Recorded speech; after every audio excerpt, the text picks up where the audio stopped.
Cartoon TV. एक पहाड़ी के नीचे रामगढ़ नाम का एक गांव था। गांव के सारे जानवर हरी घास खाने के लिए सुबह उसी पहाड़ी के ऊपर बसे जंगल में जाते और शाम होते होते घर वापस आ जाते थे। हर दिन की तरह लक्ष्मी नाम की एक गाय अन्य गायों के साथ उसी पहाड़ी के जंगल में घास खाने के लिए गई थी। वो हरी घास खाने में इतनी ज्यादा प्रसन्न थी कि वह कब एक शेर की गुफा के पास पहुंच गई, उसे पता भी नहीं चला। शेर अपनी गुफा में सो रहा था और वह पिछले 2 दिनों से भूखा भी था।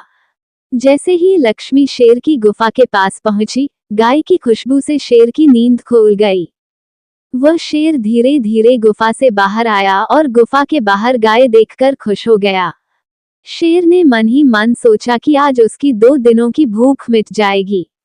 वह इस तंदुरुस्त गाय का ताजा मांस खाएगा और यह सोचकर उसने एक तेज दहाड़ लगाई। लक्ष्मी शेर की दहाड़ सुनकर डर जाती है। जब वह अपने आसपास देखती है तो वहां दूर दूर तक उसको कोई भी दूसरी गाय नहीं दिखी। जब वह हिम्मत करके पीछे मुड़ी तो उसे सामने शेर खड़ा हुआ दिखाई दिया। उस शेर ने लक्ष्मी को देखकर फिर से दहाड़ लगाई और लक्ष्मी से कहा, मुझे 2 दिनों से कोई शिकार नहीं मिल रहा था। शायद इसीलिए भगवान ने तुझे मेरे यहाँ भेजा है, ताकि मैं तुझे खाकर अपनी भूख मिटा लूंगा। शेर की बात सुनकर लक्ष्मी डर जाती है। वह रोते हुए शेर से कहती है, मुझे जाने दो, मुझे मत खाओ।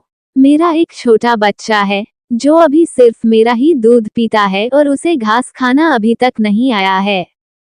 लक्ष्मी की बात सुनकर शेर हंसते हुए कहता है, तो क्या मैं अपने हाथ में आए शिकार को ऐसे ही जाने दूं? मैं तुझे खाकर अपनी भूख मिटाऊंगा। शेर के ऐसा कहने पर लक्ष्मी उसके सामने रोने लगी और विनती करते हुए कहती है कि आज मुझे जाने दो। मैं आज अपने बछड़े को आखिरी बार दूध पिला दूंगी और उसे बहुत सारा प्यार करके कल सुबह होते ही तुम्हारे पास आ जाऊंगी। फिर तुम मुझे खा लेना और अपना भूखा पेट भर लेना।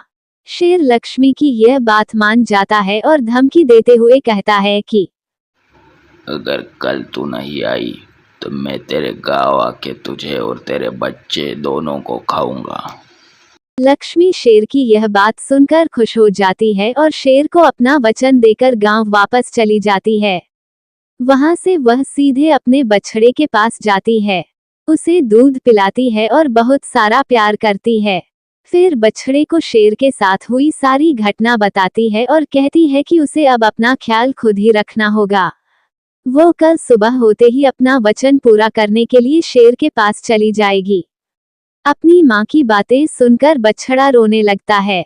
दूसरे दिन सुबह होते ही लक्ष्मी जंगल की तरफ निकल जाती है और शेर की गुफा के सामने पहुंचकर शेर से कहती है, अपने वचन के अनुसार मैं तुम्हारे पास आ गई हूँ, अब तुम मुझे खा सकते हो।